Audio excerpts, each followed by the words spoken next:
88 atas nama Masjid Jannatul Firdaus.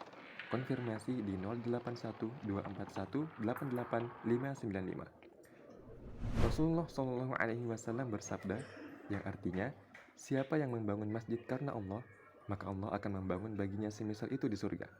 Hadis riwayat Bukhari dan Muslim. Mau bangun rumah di surga? Mari terlibat dalam pembangunan Masjid Jannatul Firdaus melalui Bank Syariah Indonesia di 88888 atas nama Masjid Jannatul Firdaus.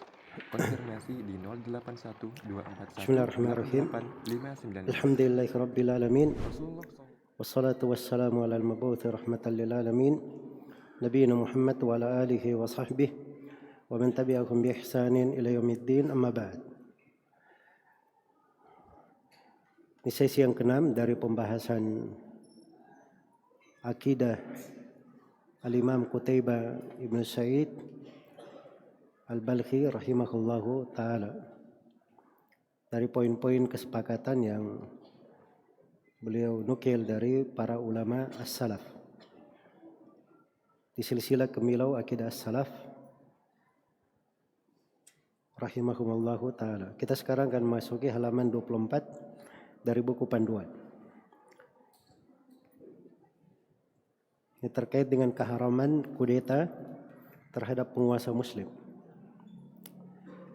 Kata beliau rahimahullahu ta'ala, wala nakhruja 'ala al-umara'i bis-sayfi wa in harabu wa natabarra'u min kulli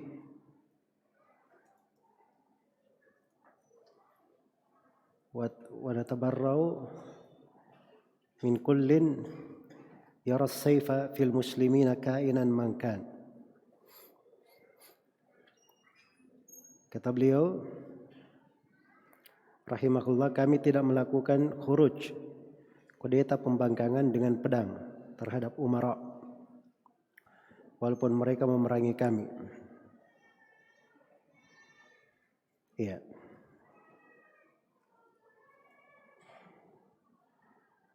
Walaupun mereka memerangi kami. Kami berlepas diri dari siapa saja. Di sebagian cetakan begitu ya, min kullin. Kalau di cetakan Syiar Ashabul Hadith yang kita pegang. Tapi kalau dalam buku Al-Jami' fi Aqaidi wa Rasail Ahli Sunnah wal Athar disebutkan juga akidah Qutaibah ini dari manuskrip asli buku Syiar Ashabil Hadith. Itu dia tulis wa natabarra'u min kulli man yaras saif, ada kata mannya. Natabarra'u min kulli man yaras saif. Itu boleh juga ya. Boleh juga. Ya, kata beliau, dan kami berlepas diri dari siapa saja yang memandang pembolehan mengangkat pedang terhadap kaum muslimin. Kainan mangkan, siapapun orang tersebut. Ini saya poinkan ada dua pembahasan. Pembahasan yang pertama, keharaman kudeta terhadap penguasa zalim. Iya. Keharamannya itu datang dalam hadits Rasulullah sallallahu alaihi wasallam di dalam banyak riwayat. Di antaranya adalah hadits Ubadah bin Samit radhiyallahu taala anhu.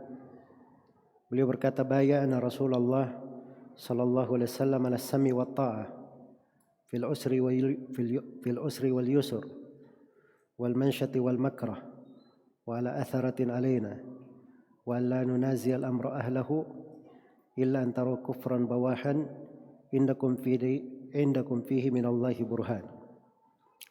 Kata Ubadah bin Samit, kami membayat Rasulullah sallallahu alaihi wasallam untuk mendengar dan taat kepada pemimpin dalam keadaan susah maupun mudah, dalam keadaan bersemangat maupun terpaksa, dan dalam keadaan si pemerintah lebih mementingkan dirinya lebih mementingkan dirinya. Kami tetap membaiat dengar dan taat. Dan kami baiat tidak boleh mengganggu gugat perkara itu dari pemiliknya. Kecuali kalau kalian melihat kekafiran yang nyata. Kalian punya argumen yang kuat di sisi Allah. Itu tegas ya, bahwa pemerintah kalau dia berlaku zalim atau berlaku tidak adil, itu diharamkan untuk melakukan kudeta terhadapnya. Iya. Tidak diperbolehkan hal itu kecuali di satu keadaan. Itu di keadaan ketika para pemimpin itu, hanya di keadaan ketika para pemimpin itu melakukan kekafiran yang nyata, kufran bawahan. Syaratnya dia lihat kekafiran yang nyata. Jadi bukan kekafiran yang ada silam pendapat. Bukan kekafiran yang ada silam pendapat. Iya. Misalnya tadi kita terangkan tentang masalah orang yang meninggalkan sholat. Itu dinukil kesepakatan di sebagian ulama. Betul. Tapi sebagian ulama ada yang menukil perbedaan pendapat di situ. Maka itu hitungannya tidak masuk ke dalam kufran bawahan. Jelas ya? Kalau dia ada perbedaan pendapat di situ.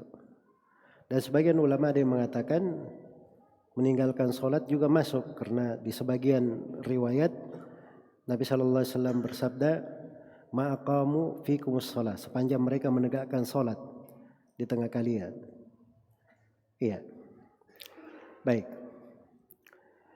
Jadi kalau terlihat kekafirannya nyata, indakum fihi, kalian punya burhan fihi pada masalah itu sendiri. Jadi pendalilan kafirnya itu dalil khusus, bukan dalil umum. Indakum fihi minallah, dipastikan itu hukum dari Allah. Dan tidak ada yang bisa berkata pasti seperti itu, ini hukum dari Allah, kecuali para ulama, orang-orang yang berilmu. Iya. Makanya yang berbicara tentang hukum pemerintah itu, misalnya telah melakukan kekafiran, keluar dari keislaman, itu bukan orang-orang awam, bukan juga para penuntut ilmu biasa, tapi itu adalah para ulama, orang-orang yang berilmu. Iya. Baik. Jadi ini di antara dalil ya yang menunjukkan tidak bolehnya hal tersebut. Kemudian di antara dalil juga yang menegaskan tentang tidak bolehnya seorang itu melakukan kudeta terhadap penguasa yang zalim adalah sabda Nabi sallallahu alaihi wasallam di Sahih Muslim dari Ibnu Umar. Kata beliau, man khala yadan min ta'ah laki Allah yaumal qiyamah la hujjatalah. Siapa yang mencabut tangannya dari ketaatan, dia akan menghadap kepada Allah di hari kiamat dalam keadaan tidak punya hujjah. Wa man mata wa laysa fi unuqihi bai'ah mata mitatan jahiliyah. Siapa yang meninggal dan tidak ada di lehernya ikatan baiat, maka dia meninggal dalam keadaan mati jahiliyah. Dan di antara dalil juga adalah hadits Hudzaifah bin Yaman di riwayat Bukhari dan Muslim. Ketika terjadi berbagai fitnah-fitnah termasuk dari kezaliman, Nabi sallallahu alaihi wasallam ketika ditanya oleh Hudzaifah radhiyallahu taala anhu, "Mama ta'muruni in adrakani dalik?" Apa perintahmu ya Rasulullah kalau saya didapati oleh hal tersebut? Kata beliau, "Talzam jama'atal muslimin wa imamahum." kamu berpegang teguh dengan jemaah kaum muslimin dan imam mereka. Iya, berpegang teguh dengan jemaah kaum muslimin dan imam mereka. Jadi tidak diperintah untuk melakukan kudeta, tapi disuruh komitmen dengan jemaah kaum muslimin. Dan juga di dalam hadits Hudzaifah di riwayat Muslim,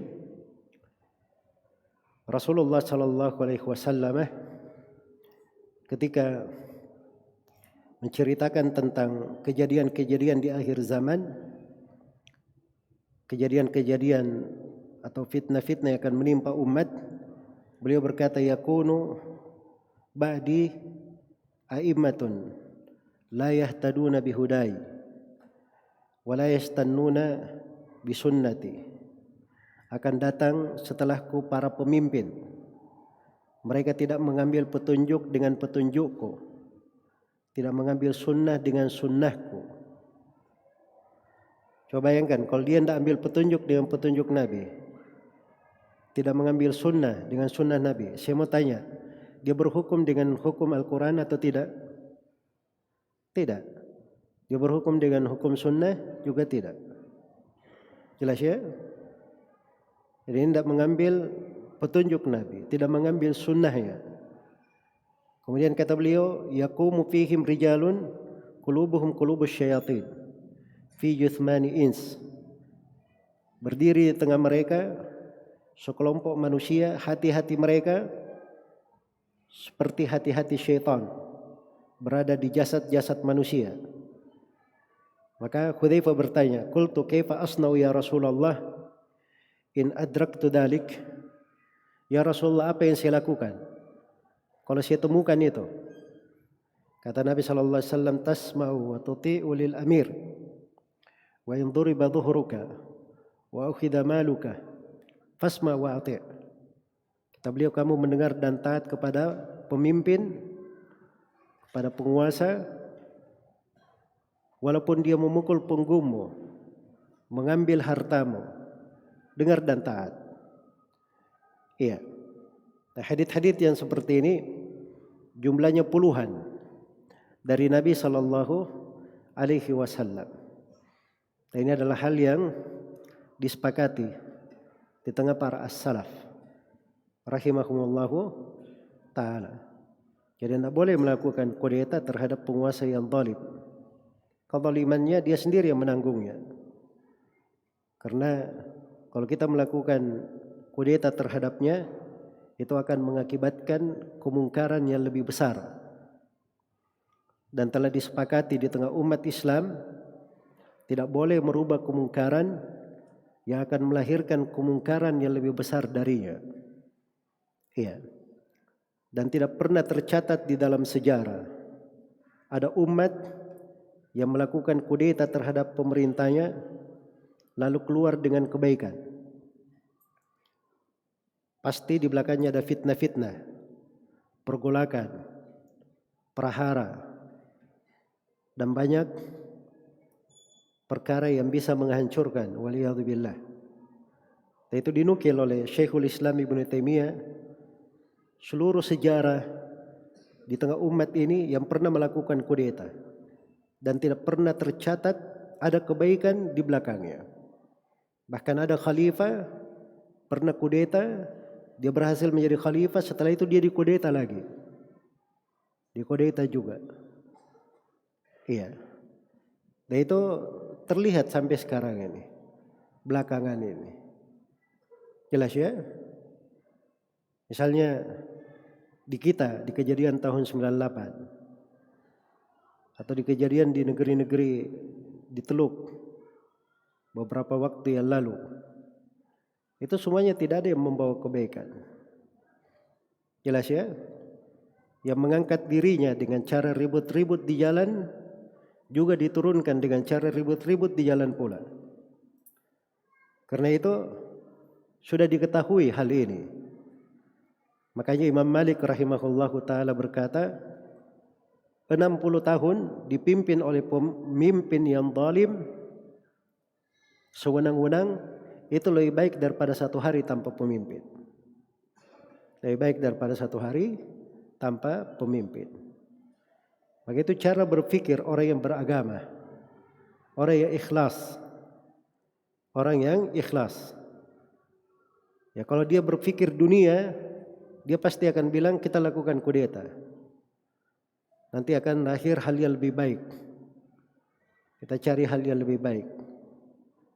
Ya, waliyadzubillah.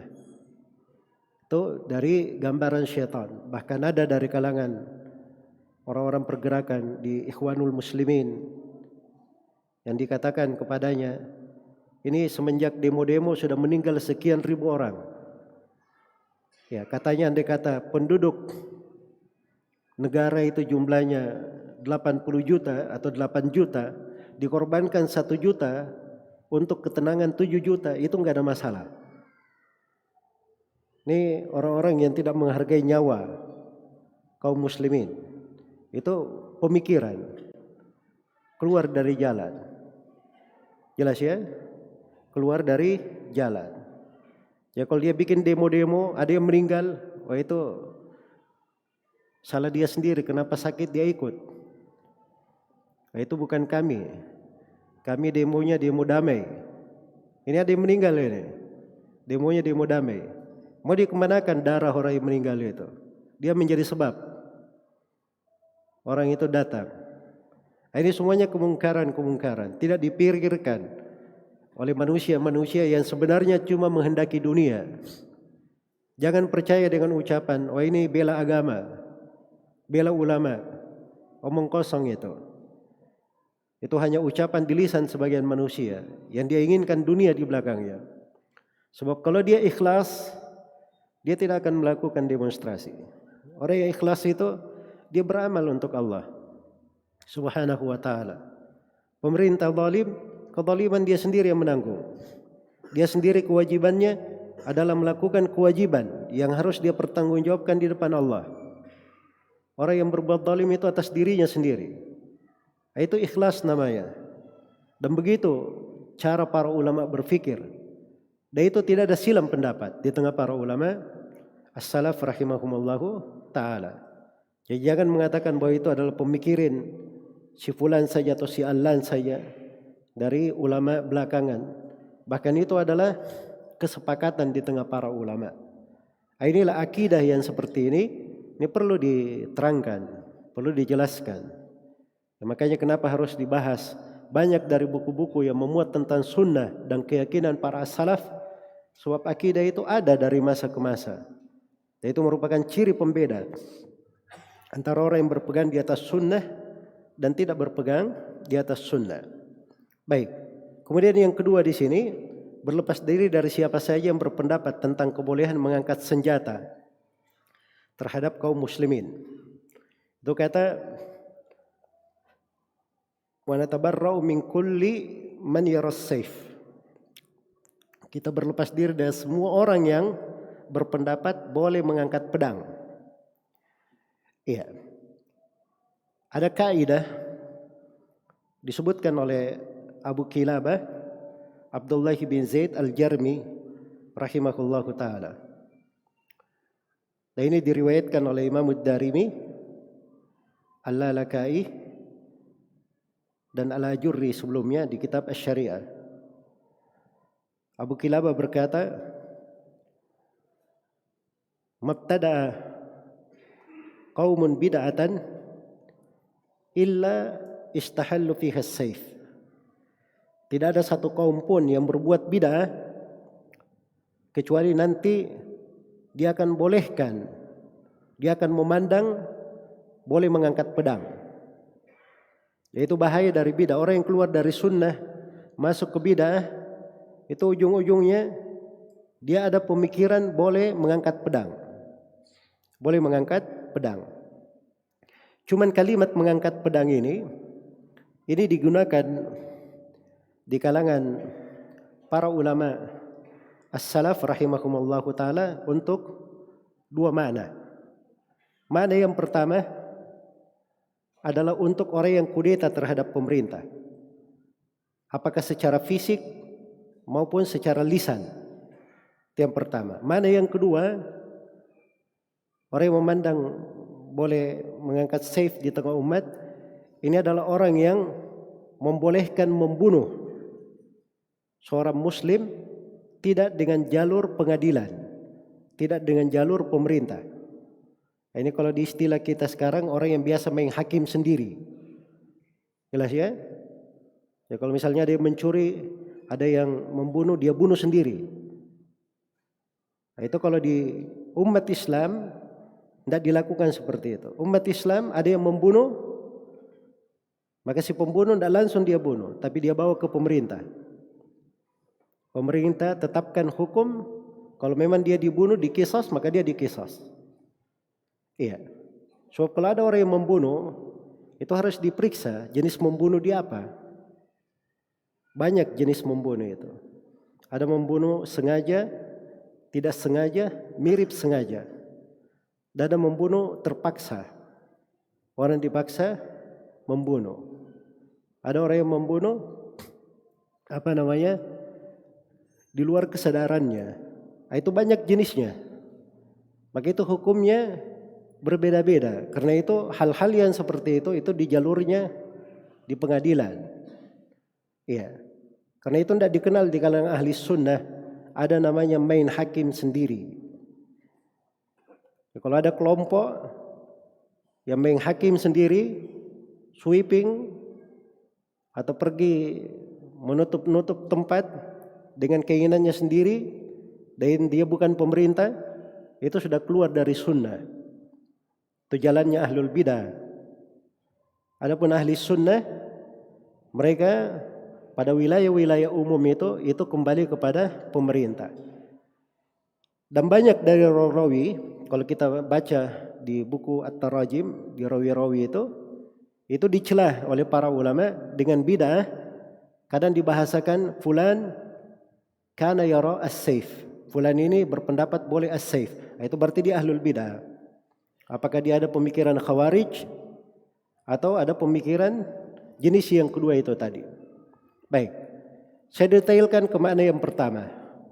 Memandang boleh mengangkat pedang bermakna boleh kudeta terhadap pemerintah. Kudeta terhadap pemerintah itu ada dua bentuknya. Ada kudeta secara fisik, itulah mengangkat pedang, memberontak secara fisik, melakukan pertumpahan darah, peperangan. Nah, ini kudeta umumnya dipahami oleh orang-orang bahwa ini diharamkan. Tapi ada kudeta jenis yang kedua.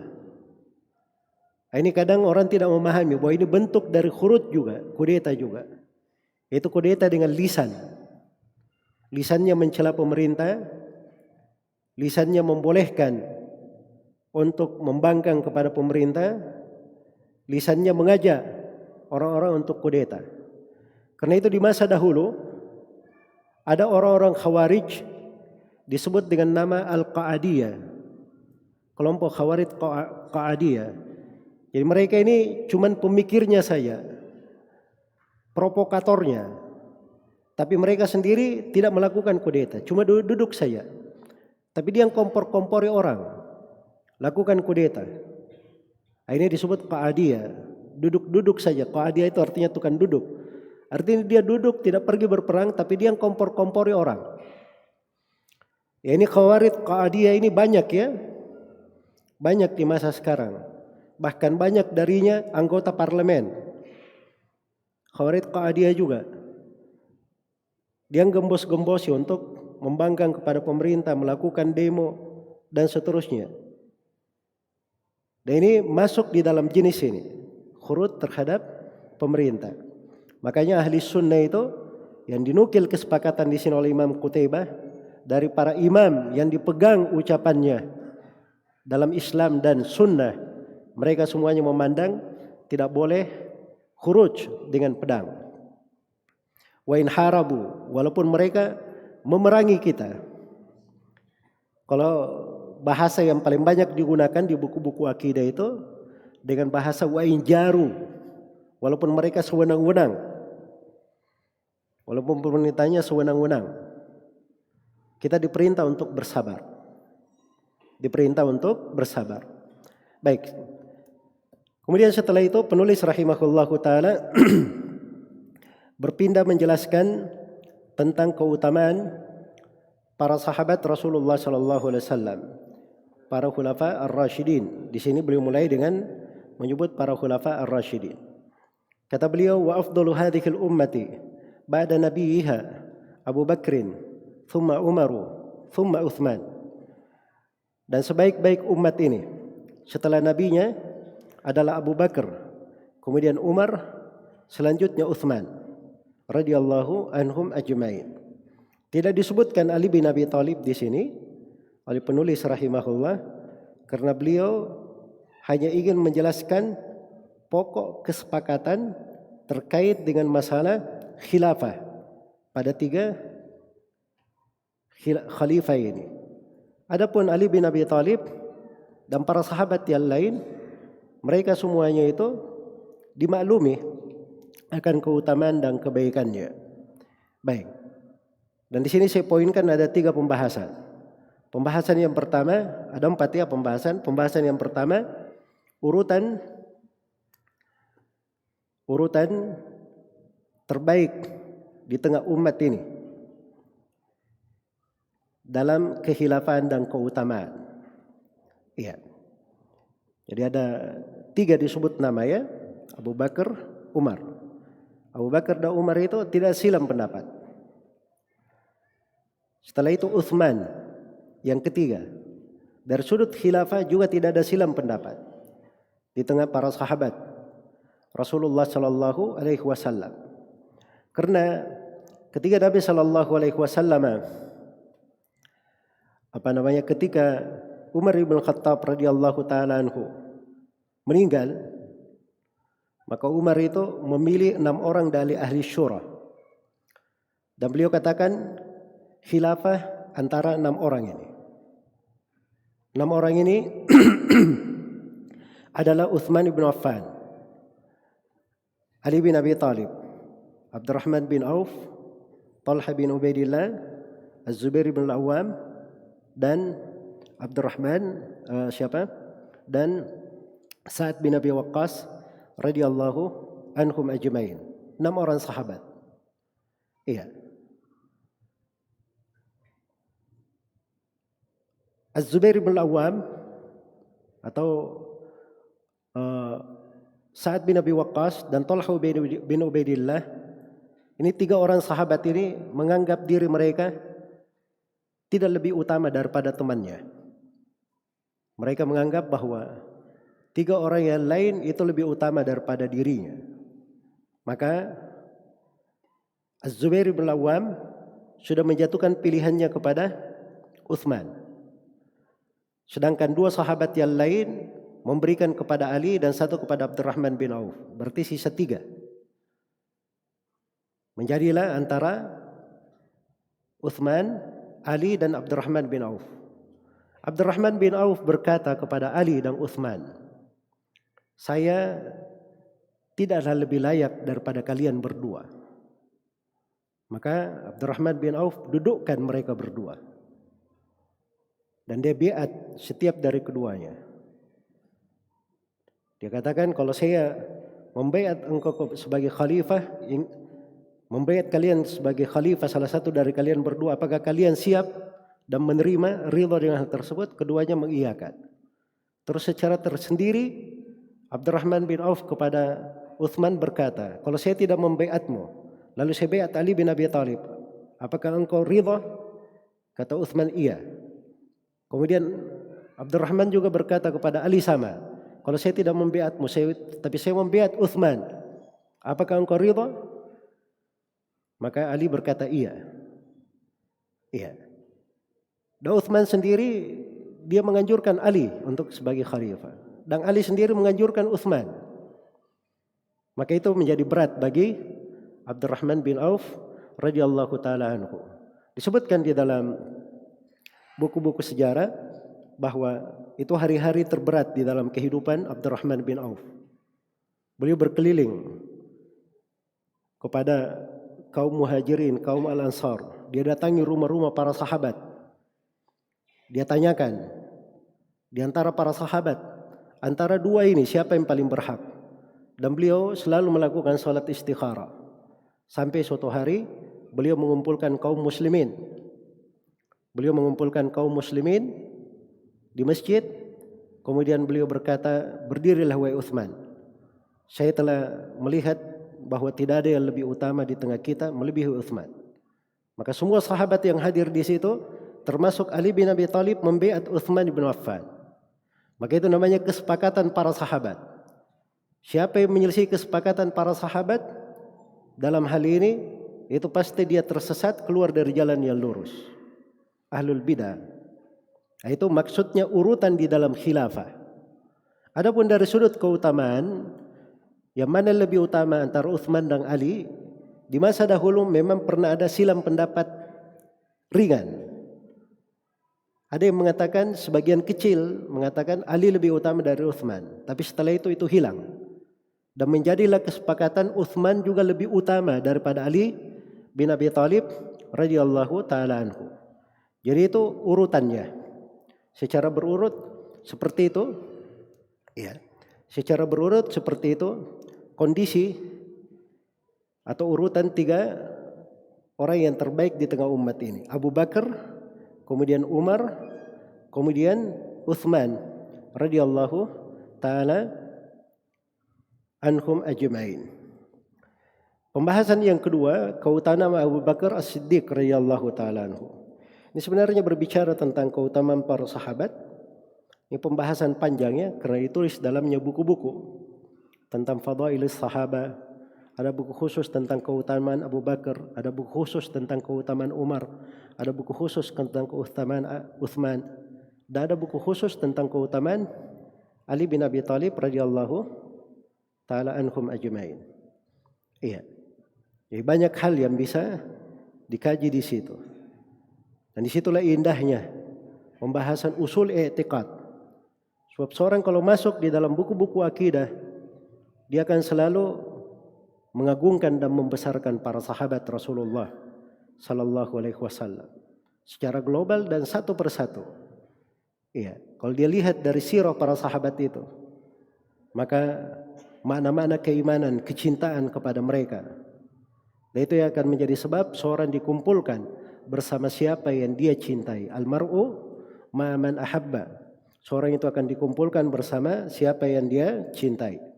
Pembahasan yang kedua, keutamaan Abu Bakar As-Siddiq radhiyallahu ta'ala anhu. Abu Bakar itu kunyah, As-Siddiq itu gelar. Dan gelar ini As-Siddiq itu syah di dalam beberapa riwayat bahwa itu adalah gelar Nabi sallallahu alaihi wasallam yang menggelari Abu Bakar As-Siddiq dengan gelar tersebut. Iya. Dan datang di tafsir ayat walladzi jaa'a bis-sidqi wa saddaqa bihi ulaika humul muttaqun. Orang yang datang dengan kebenaran dan membenarkan dengannya, mereka inilah orang-orang yang bertakwa.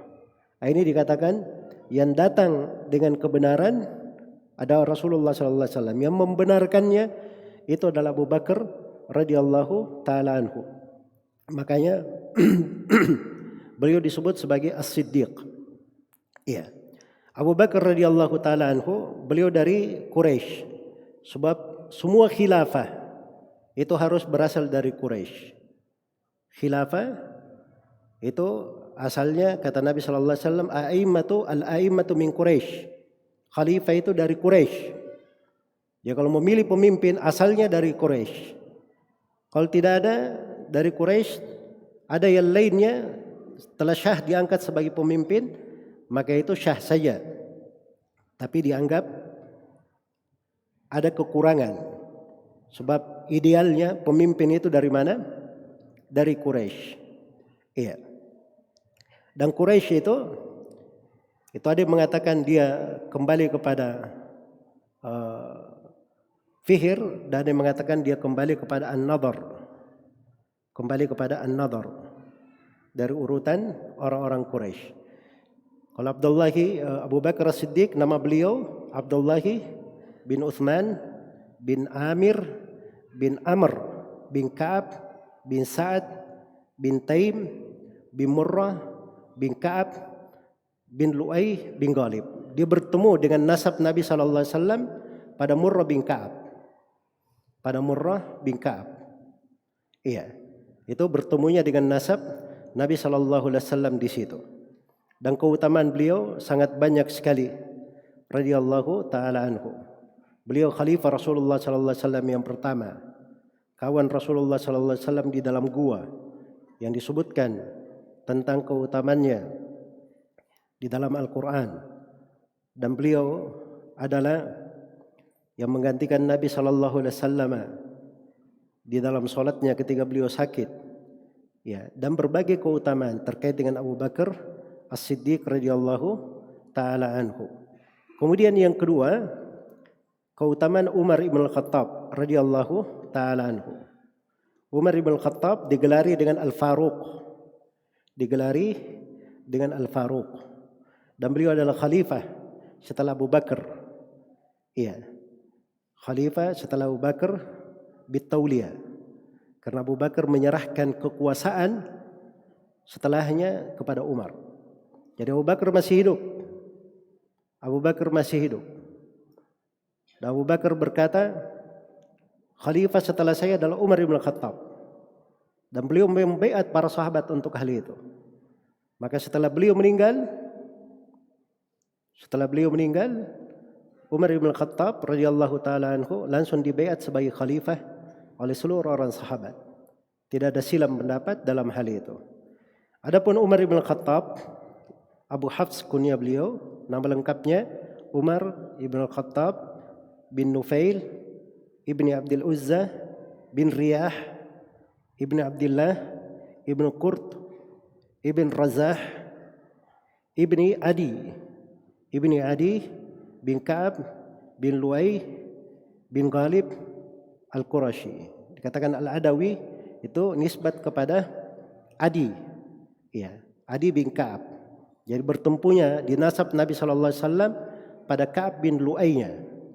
Pada Ka'ab bin Lu'ay. Dan Umar bin Khattab radhiyallahu taala anhu ini dari sahabat yang banyak keutamaan. Ya, di mana-mana itu di masa Nabi masih hidup, Rasulullah sallallahu alaihi wasallam pergi, Abu Bakar dan Umar. Rasulullah datang, Abu Bakar dan Umar. Rasulullah, Abu Bakar dan Umar. Itu di masa hidup Nabi sallallahu alaihi wasallam. Sampai di masa beliau masih hidup, Nabi pernah masuk ke sumur, beliau turunkan kakinya, datang Abu Bakar, datang Umar. Ya begitu datang Uthman, ternyata sumurnya sudah penuh. Sumurnya sudah penuh. Sebagian ulama seperti Ibnu Sirin berkata, itu isyarat bahwa nanti ketika dikuburkan cuma mereka bertiga. Dan itu yang terjadi ketika Nabi sallallahu alaihi wasallam dikubur. Seorang Nabi itu dari kekhususannya, kalau dia meninggal, dia dikubur di tempat dia meninggal. Maka Nabi meninggal di kamar Aisyah. Maka kamar Aisyah pun berubah menjadi kuburan. Tadinya rumah berubah menjadi kubur. Begitu sudah berubah menjadi kubur, masih luas untuk 2 orang. Nah, maka Abu Bakar meninggal dikubur di situ. Aisyah mempersiapkan yang ketiga ini untuk dirinya sendiri. Tapi begitu datang berita Umar bin Khattab, Aisyah dari kesalihan dan kebaikan beliau, dia berikan kepada Umar bin Khattab, dia izinkan untuk dikubur di situ. Dan itu dari pengetahuan Aisyah tentang keutamaan Umar bin Khattab radhiyallahu taala anhu. Maka dikuburlah mereka bertiga dalam satu kuburan. Umar bin Khattab radhiyallahu taala anhu ini yang dikatakan oleh Nabi sallallahu alaihi wasallam, andai kata di tengah umatku ada orang-orang yang mendapat ilham, maka itu adalah Umar bin Khattab. Pernah dilihat di dalam mimpi-mimpi yang menunjukkan keluasan agama Umar, kelebihan ilmu diberikan untuknya, kekuatan. Iya. Dan banyak lagi dari keutamaan Umar ibn Khattab radhiyallahu taala anhu. Baik. Kemudian yang ketiga di sini adalah keutamaan Uthman ibn Affan radhiyallahu taala anhu. Uthman ibn Affan Abu Abdullah atau Abu Amr, digelari Dun Nurain. Digelari Dun Nurain. Iya. Dikatakan Dun Nurain, orang yang punya 2 cahaya. Karena tidak dikenal ada seorang yang menikahi 2 putri seorang nabi selain daripada Uthman bin Affan. Tidak dikenal di umat ini dan tidak dikenal di umat-umat sebelumnya. Kecuali Uthman ibn Affan radhiyallahu taala anhu. Beliau menikah dengan Ruqayyah bintu Rasulullah sallallahu alaihi wasallam. Kemudian pada saat terjadi perang Badar, di tahun 2 Hijriah, maka Uthman ibn Affan waktu itu tidak ikut perang Badar karena beliau merawat istrinya Ruqayyah dan diperintah oleh Nabi untuk merawat Ruqayyah dan menjaga kaum muslimin di kota Madinah. Dan saham dari peperangan di Badar itu Uthman juga dikasih bagian seperti orang yang hadir. Makanya beliau secara fisik tidak hadir, tetapi secara hukum beliau dianggap hadir oleh Nabi sallallahu alaihi wasallam. Setelah Ruqayyah meninggal, maka Nabi sallallahu alaihi wasallam, jadi Uthman bin Affan radhiyallahu taala anhu itu menguburkan Ruqayyah, dan bersama dengan itu datang berita bahwa Rasulullah sallallahu alaihi wasallam dan para sahabat menang di perang Badar. Setelah Ruqayyah, maka Nabi sallallahu alaihi wasallam menikahkan Uthman dengan saudara perempuannya, yaitu Ummu Kalthum. Dan Ummu Kalthum meninggal juga masih di masa hidup Nabi sallallahu alaihi wasallam di tahun 9 Hijriah. Makanya beliau digelari sebagai Dun Nurain. Nama lengkapnya Uthman ibnu Affan ibni Abil As ibni Umayyah ibni Abdi Syams ibn Abdi Manaf ibn Qusay. Berjumpa pada Abdi Manafnya. Abdi Manaf bin Qusay di nasab Nabi sallallahu alaihi wasallam. Karena nasab Nabi sallallahu alaihi wasallam yang disepakati itu adalah Muhammad bin Abdullah bin Abdul Muttalib bin Hashim bin Abdi Manaf bin Qusay bin Kilab bin Murrah bin Ka'ab bin Lu'ay bin Ghalib bin Fihr bin Malik bin Nadar bin Kinana bin Khuzaimah bin Mudrika bin Ilyas bin Mudar bin Nizar bin Ma'ad bin Adnan. Itu nasab yang disepakati untuk Rasulullah sallallahu alaihi wasallam di tengah para ahli nasab. Kata Al-Iraqi rahimahullahu taala, wa huwa ibnu Adnana wa ahlun nasabi qad ajma'u ila hahuna fil kutubi. Kata beliau adalah anaknya dari keturunan Adnan. Seluruh ahli nasab sepakat nasab beliau sampai di situ. Wa ba'dahu khulfun katsirun jammu asahhuhu hawahu hadan nadmu. Setelah Ibn Adnan itu banyak perselisihan, silam pendapat.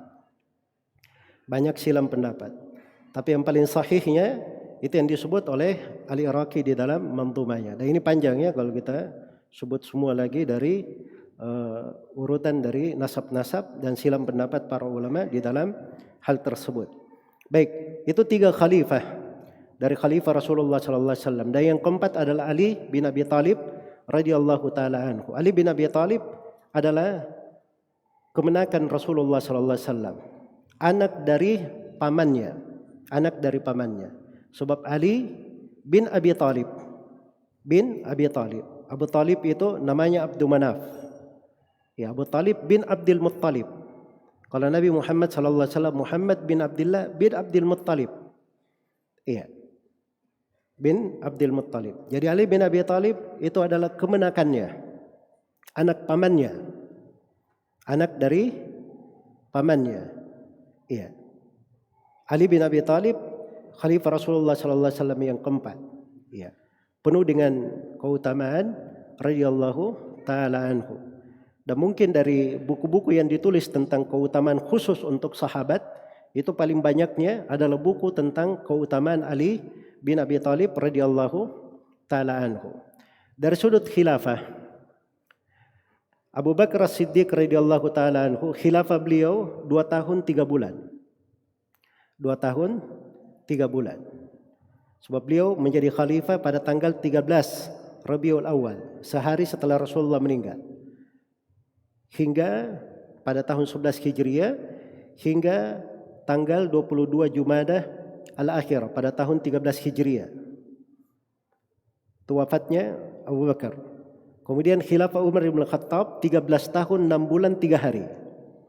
13 tahun 6 bulan 3 hari. Kalau disebut harinya Abu Bakar, tadi Abu Bakar 2 tahun 3 bulan 9 malam. 2 tahun 3 bulan 9 malam. Kalau Umar bin Khattab 10 tahun 6 bulan 3 hari. Iya, tepatnya pada tanggal 23 Jumadah Al-Akhirah sampai 26 Dzulhijjah. Sampai 26 Dzulhijjah pada tahun 23 Hijriah. Kemudian yang ketiga Khilafah Utsman bin Affan. Itu selama 12 tahun. Kurang 12 hari. 12 tahun kurang 12 hari. Tepatnya beliau menjadi khalifah pada tanggal 1 Muharram ya, tahun 24 Hijriah dan berakhir khilafah beliau pada tanggal 18 Dzulhijjah tahun 35 Hijriah. Setelah itu khilafah Ali bin Abi Thalib radhiyallahu taala anhu. Beliau khalifah selama 4 tahun. 4 tahun 9 bulan. 4 tahun 9 bulan. Tepatnya dari tahun 35 Hijriah dan berakhir pada tanggal 19 Ramadan tahun 40 Hijriah. Karena beliau meninggal ya radhiyallahu taala anhu itu ditikam pada saat beliau sholat pada tahun 40 Hijriah di bulan Ramadan. Dan Nabi sallallahu alaihi wasallam telah mengatakan al-khalifatu ba'di 30 sana. Khilafah setelahku 30 tahun. Dan terjadi sebagaimana yang dikabarkan oleh Nabi sallallahu alaihi wasallam. Baik. Kemudian setelah itu dikatakan di sini oleh penulis rahimahullah di halaman 26 kewajiban terhadap seluruh sahabat Rasulullah sallallahu alaihi wasallam. Kewajiban terhadap seluruh sahabat Rasulullah sallallahu alaihi wasallam. Baik. Kata beliau wal kaffu an masawi ashabi Muhammadin sallallahu alaihi wasallam wa la nadhkuru ahadan minhum bisu wa la nantaqisu ahadan minhum. Kata beliau menahan diri dari membicarakan kejelekan-kejelekan para sahabat Muhammad sallallahu alaihi wasallam dan kami tidak menyebut seorang pun di antara mereka dengan kejelekan serta kami tidak mencela seorang pun di antara mereka. Ini saya poinkan 3 pembahasan. Pembahasan yang pertama al-kaffu an masawi ashabi Muhammadin sallallahu alaihi wasallam, menahan diri terhadap para sahabat Rasulullah sallallahu alaihi wasallam. Sahabat itu dari kewajiban terhadap mereka kita harus menahan diri. Iya. Harus menahan diri dari sahabat Nabi sallallahu alaihi wasallam. Karena sifat orang yang beriman itu telah Allah terangkan di dalam Al-Qur'an. Setelah disebut kaum Muhajirin, kemudian disebut kaum Al-Ansar, maka disebut kewajiban setelahnya. Walladzina ja'u min ba'dihim yaquluna rabbana ighfir lana wa li ikhwanina alladzina sabaquna bil iman wa la taj'al fi qulubina ghillan lil ladzina amanu rabbana innaka ra'ufur rahim. Dan orang-orang yang datang setelah mereka, setelah 2 sahabat ini dari kalangan Muhajirin dan Ansar yang datang setelah mereka, mereka berkata, wahai Rabb kami, ampunilah kami dan saudara-saudara kami yang mendahului kami dengan keimanan. Dan janganlah engkau jadikan di dalam hati kami ada kedengkian, ada gil. Gil itu bisa bermakna kedengkian, hasad, penyakit. Jangan jadikan ada gil di hati-hati kami terhadap orang yang beriman. Innaka ra'ufur rahim. Sungguhnya engkau ya Allah Maha Perahmat lagi Maha Penyayang lagi Maha Perahmat. Nah itu banyak dari ulama salaf itu membahasakan seperti Syekhul Islam Ibnu Taimiyah membahasakan bahwa terhadap para sahabat itu kita selamat lisan dan selamat hati dari para sahabat. 2. Selamat lisannya dan selamat hatinya. Selamat hatinya dia cinta kepada para sahabat Nabi. Tidak ada kedengkian, tidak ada penyakit hati apapun terhadap sahabat. Selamat lisannya selalu mendoakan kebaikan untuk para sahabat. Ridha kalau disebut nama mereka radhiyallahu anhum ajma'in. Tidak mencela mereka, tidak menjelekkan siapapun dari sahabat Nabi sallallahu alaihi wasallam. Maka ini kewajiban terkait dengan para sahabat. Kemudian yang kedua, tidak boleh menyebut sahabat dengan kejelekan. Jadi kalau ada sahabat Rasulullah sallallahu alaihi wasallam, tidak boleh disebut dengan kejelekan. Harus disebut dengan kebaikan. Iya, la yudkaruna illa bil jamil. Tidak boleh disebut kecuali dengan hal yang paling indah untuk sahabat Nabi sallallahu alaihi wasallam.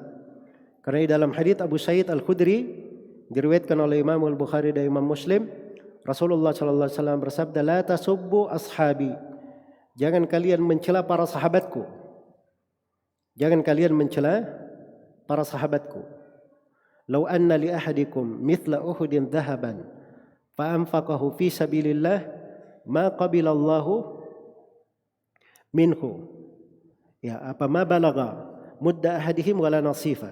Andai kata salah seorang di antara kalian punya emas sebanyak gunung Uhud, lalu dia infakkan di jalan Allah, maka itu tidak akan mencapai satu mud dari amalan sahabat. Satu mud itu 2 telapak tangan. Tidak mencapai satu mud dari amalannya para sahabat. Jangankan satu mud, setengahnya saja tidak capai. Setengahnya saja tidak sampai. Maka bahasa itu la tasubbu, jangan kalian mencela. Terus diterangkan keutamaan kenapa tidak boleh celah. Karena para sahabat itu kalaupun dia punya kejelekannya itu sudah tenggelam di dalam lautan kebaikan mereka.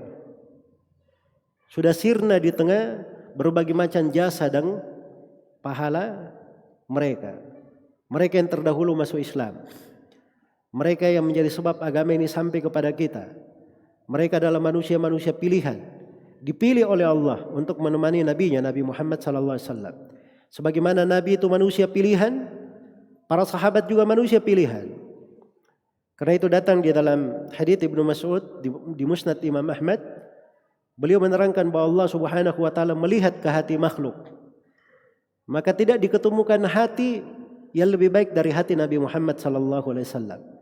Maka dipilihlah beliau sebagai nabinya. Kemudian Allah melihat lagi ke hati makhluk. Ternyata tidak diketemukan hati yang lebih baik dari hati para sahabat Rasulullah sallallahu alaihi wasallam. Maka dipilihlah mereka sebagai orang-orang yang menemani nabinya, Nabi Muhammad sallallahu alaihi wasallam.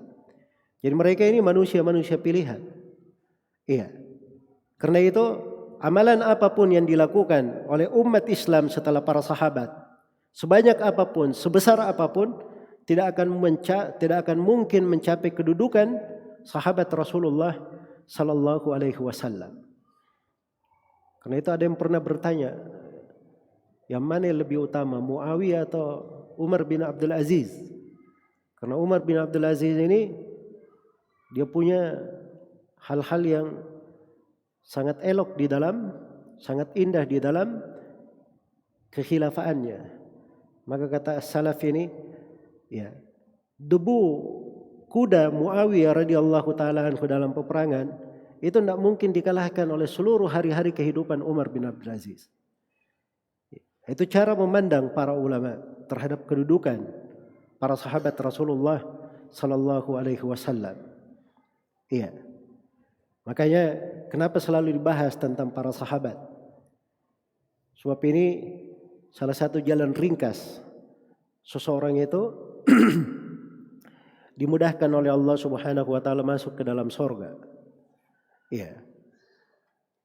Anas bin Malik radhiyallahu taala anhu berkata, saya tidak pernah gembira di dalam hidup saya melebihi 2 kegembiraan. Kegembiraan yang pertama ketika saya masuk Islam. Dan kegembiraan yang kedua saat mendengar Nabi sallallahu alaihi wasallam ditanya. Jadi Anas kisahkan beliau menemani Nabi keluar di tiang di akhir masjid, sudah ada orang yang menunggu di situ. Lalu dia bertanya, Rasulullah, bagaimana pendapatmu dengan satu kaum, orang cinta kepada suatu kaum, tapi tidak berjumpa dengannya, belum berjumpa dengannya. Kata Nabi SAW, Al-mar'u ma'aman ahabbah. Seorang itu akan dikumpulkan bersama siapa yang dia cintai. Kata Anas bin Malik radhiyallahu ta'ala anhu, saya pun sangat gembira dengan hadits itu. Maka saya cinta kepada Allah, cinta kepada Rasulnya, cinta kepada Abu Bakar, cinta kepada Umar, cinta kepada Uthman, cinta kepada Ali. Saya berharap dikumpulkan bersama mereka walaupun saya tidak sanggup beramal seperti amalan mereka. Jadi Anas saja di tengah para sahabat itu menganggap tidak sanggup seperti Abu Bakar, Umar, Utsman dan Ali. Apalagi kita. Jelas ya? Makanya pintu supaya bisa dikumpulkan bersama Nabi dan para sahabat, ini salah satunya adalah di pintu mencintai para sahabat Nabi Sallallahu Alaihi Wasallam. Bagaimana caranya bisa dikumpulkan bersama para sahabat Nabi Sallallahu Alaihi Wasallam? Baca sirahnya saja tidak pernah. Mengerti tentang kehidupan mereka juga tidak. Mempelajari dari agama yang dibawa oleh para sahabat. Apalagi baca buku-buku hadits dari riwayat-riwayat para sahabat. Itu tidak dia lakukan. Itu tidak menunjukkan kecintaan. Ya, kecintaan itu bukan cuma pengakuan lisan saja. Tapi ada praktek di dalam hal itu. Makanya para ulama ahli hadits mereka sangat banyak menghafal hadits Rasulullah, mengkajinya. Salah satu motivasinya supaya mereka hidup bersama Nabi Sallallahu Alaihi Wasallam dan para sahabatnya. Karena ketika membaca hadits itu dia baca hadits Rasulullah, seakan-akan dia hadir di hari-hari kehidupan Rasulullah Sallallahu Alaihi Wasallam. Rasulullah sudah datang begini, Rasulullah mengerjakan begini, Rasulullah melakukan perjalanan begini, Rasulullah begini dan begini. Seakan-akan dia hadir di sana. Dia baca dari sirahnya para sahabat, seakan-akan dia di tengah para sahabat hidup. Makanya dikatakan kepada Ibnu Mubarak radhiyallahu rahimahullah, kenapa engkau terlalu banyak menyendiri di rumah? Apakah kamu tidak kesepian? Ama tastauhish? Tidakkah kamu merasa sempit di rumah sendiri? Kata Ibnu Mubarak, siapa bilang saya sendiri di rumah? Saya di rumah hidup bersama Nabi dan para sahabatnya. Saya hidup bersama Nabi Sallallahu Alaihi Wasallam dan para sahabat. Sebab beliau hafal dari hadits-hadits Rasulullah, mengulangi dari hadits-hadits itu, banyak membacanya. Makanya ahli sunnah itu, kalau dia tidak baca dari buku-buku hadits, itu masalah besar. Kalau dia ahli sunnah, tapi kesibukannya terhadap buku-buku hadits kurang. Iya. Pada apa yang dia bicarakan dari hadits-hadits Rasulullah Sallallahu Alaihi Wasallam tidak kelihatan. Justru ahli sunnah itu dari masa dahulu itu mereka rajin membaca dari buku-buku hadits. Kadang ada yang mengkhatamkan sebagian buku hadits dalam beberapa hari. Ada yang membacanya setiap hari, menjadikan pelajarannya selama dia hidup. Itu pekerjaan ahli sunnah dari masa ke masa. Iya. Itu kelihatan semua ya, kalau seorang mempelajari dari pokok-pokok akidah, itu nanti akan lahir bentuk-bentuk keteguhan. Seorang di atas sunnah itu kayak bagaimana? Tegar di atas sunnah itu apa maksudnya? Iya. Seorang jangan berpikir misalnya tegar di atas sunnah, tetapi dia tidak ada semangat untuk membaca hadits-hadits Rasulullah Sallallahu Alaihi Wasallam. Tidak punya semangat di dalam mengulangi buku-buku akidah. Iya. Harus dia pahami ya bahwa sumber ketegaran itu tadi di dalam menjaga akidah yang disepakati di kalangan para sahabat, para tabi'in, tabi'ut tabi'in terwarisi dari masa ke masa, dan dia juga rajin membaca hadits-hadits Rasulullah Sallallahu Alaihi Wasallam. Apalagi membaca Al-Quran, ya, membaca Al-Quran. Itulah pokok kehidupannya. Apalagi kalau dia pelajari Al-Quran itu dan dia tahu riwayat-riwayat bacaannya. Dia baca Al-Quran itu dari siapa? Diambil dari siapa? Maka itu akan nyambung semua itu. Bacaan Al-Quran itu rawi-rawinya kepada para tabi'in, para sahabat, langsung kepada Rasulullah Sallallahu Alaihi Wasallam. Rasulullah mengambilnya dari Jibril, Jibrilnya dari Allah Subhanahu Wa Taala langsung. Itu akan menyambung seseorang kepada agama. Dan itu ketegaran namanya. Kalau dia di atas jalan itu, maka diharapkan untuknya kebaikan. Diharapkan untuknya kebaikan. Jadi ini sebenarnya kita sudah memahami inti masalah kita itu apa. Kalau bertanya kenapa di masa belakangan ini seorang itu sulit untuk berpegang dengan sunnah misalnya, tidak kenal bagaimana jalan sunnah, ya jawabannya sudah jelas. Karena kita ini kurang mengikuti jalan para ulama as-salaf terdahulu. Ya, kurang terkait dengan Al-Quran, kurang terkait dengan hadits Rasulullah SAW, kurang terkait dengan keyakinan-keyakinan, makna-makna keimanan yang disepakati oleh para ulama. Andai kata tiga hal ini merupakan keterikatan kita, maka insyaallah ta'ala itu adalah hal yang menguatkan seseorang itu di atas Islam dan sunnah. Ya wallahu ta'ala alam. Baik. Satu lagi dari pembahasan di sini, keharaman mencelah sahabat Rasulullah sallallahu alaihi wasallam. Wala tantaqis ahadan minhum. Dan kamu jangan merendahkan. Ya. Jangan mencelah, mengeritik kurang kepada siapapun dari sahabat Rasulullah sallallahu alaihi wasallam. Ya, sahabat itu semuanya disebut dengan kebaikan. Saya sudah terangkan tadi sebagian hadits tentang dilarang mencela sahabat Nabi sallallahu alaihi wasallam. Sebagaimana seorang itu jangan menceritakan pertikaian-pertikaian yang terjadi di tengah para sahabat. Jika kalau ada pertikaian di tengah para sahabat secara terperinci, tidak boleh seorang itu masuk menceritakannya. Karena itu dari metode orang-orang pergerakan di masa sekarang, itu dia sering baca buku-buku sirah, buku sejarah. Tapi dia baca juga sejarah pertikaian para sahabat. Maksudnya apa? Untuk memanas-manasi. Kalau ada yang berbuat begini, kita harus lawan begini, kita harus lawan begini. Itu dari sudut bahayanya. Dan muncul bahaya lebih besar ketika dia uraikan misalnya pertikaian para sahabat di perang Siffin, pertikaian antara Ali bin Abi Thalib dan Muawiyah radhiyallahu anhum ajma'in. Ya. Maka ini akan melahirkan hal-hal yang tidak enak di dalam hati. Karena itu para ulama melarang untuk menceritakan pertikaian di tengah para sahabat. Yang ada itu kita puji mereka dengan kebaikan. Bahkan Imam Adz-Dzahabi berkata, banyak dari buku-buku sejarah itu layaknya lembaran-lembaran tentang peristiwa itu digulung dan tidak dihikayatkan. Digulung dan tidak dihikayatkan. Akhirnya seperti sekarang ini, ya, katanya ahli sunnah. Tapi subhanallah di radionya diputar kitab Al-Awasim Minal Qawasim. Di situ dirinci pertikaian yang terjadi antara para sahabat di buku itu. Dibacakan di depan umum, didengar oleh orang-orang awam. Mana ada ahli sunnah seperti itu? Itu bukan sifat dari ahli sunnah. Ahli sunnah itu dia selalu menahan diri dari para sahabat dan tidak membuka pintu orang-orang bisa berburuk sangka kepada para sahabat Rasulullah sallallahu alaihi wasallam. Karena para sahabat kalau dia berbuat keliru pun, kelirunya itu dia dapat pahala. Karena dia berijtihad.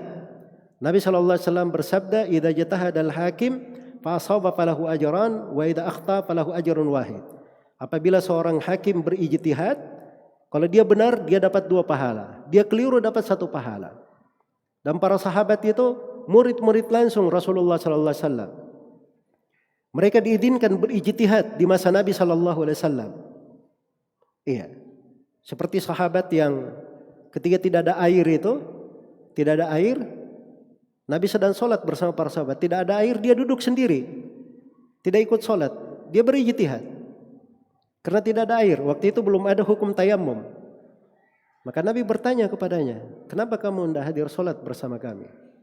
Kata sahabat ini, ya Rasulullah, ajanabtu walama, saya junub dan tidak ada air. Maka turunlah ayat tayammum, menjelaskan tentang tayammum. Tapi bersama dengan ini sahabat ini berijtihad. Tidak diingkari oleh Nabi sallallahu alaihi wasallam. Iya, menunjukkan kedudukan para sahabat yang Allah Subhanahu wa taala jadikan untuk mereka. Baik, maka ini dari mana-mana yang menunjukkan keagungan para sahabat Rasulullah sallallahu alaihi wasallam.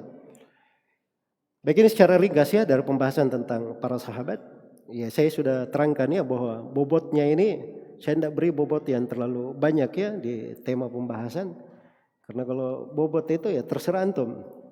Mau cerita tentang sahabat sehari 2 hari boleh, kita duduk sehari 2 hari cerita sahabat saya.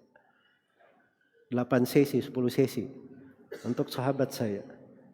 Jelas ya? Antum mau masuk di pembahasan dengan bobot apa, silahkan. Misalnya pembahasan syafaat itu. Nanti saya bacakan buku Syekh Mukbil tentang As-Sahihul Musnad. Apa hadits-hadits kitab beliau tentang asy-syafa'ah. Ya, kita saja mengkhatamkannya ke Syekh Mukbil itu berapa tahun? Karena beliau hanya membaca satu hadits tiap hari.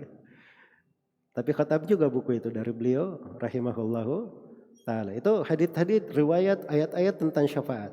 Oleh penulis cuma dikasih kalimat ringkas. Wasyafa'atu haqqun. Syafaat itu benar adanya. Nah, itu menguraikannya Masya Allah. Mau berapa hari diuraikan. Cuman ya itu pelajaran kalau dasar kita berikan dasarnya. Pondasinya. Kita sudah punya pondasi ini satu kitab. Nanti berikutnya pindah ke kitab berikutnya. Nanti saya lihat bobot yang ditambahkan apa. Jelas ya. Tapi dibuat tahapan-tahapan. Dengan bertahap itu insyaAllah ta'ala akan semakin bagus di dalam bangunan ilmiahnya. Ya wallahu ta'ala alam. Subhanakallahumma wa bihamdik. Asyhadu an la ilaha illa anta. Astaghfiruka wa atubu ilaik. Walhamdulillahi rabbil alamin. Wassalamualaikum warahmatullahi wabarakatuh.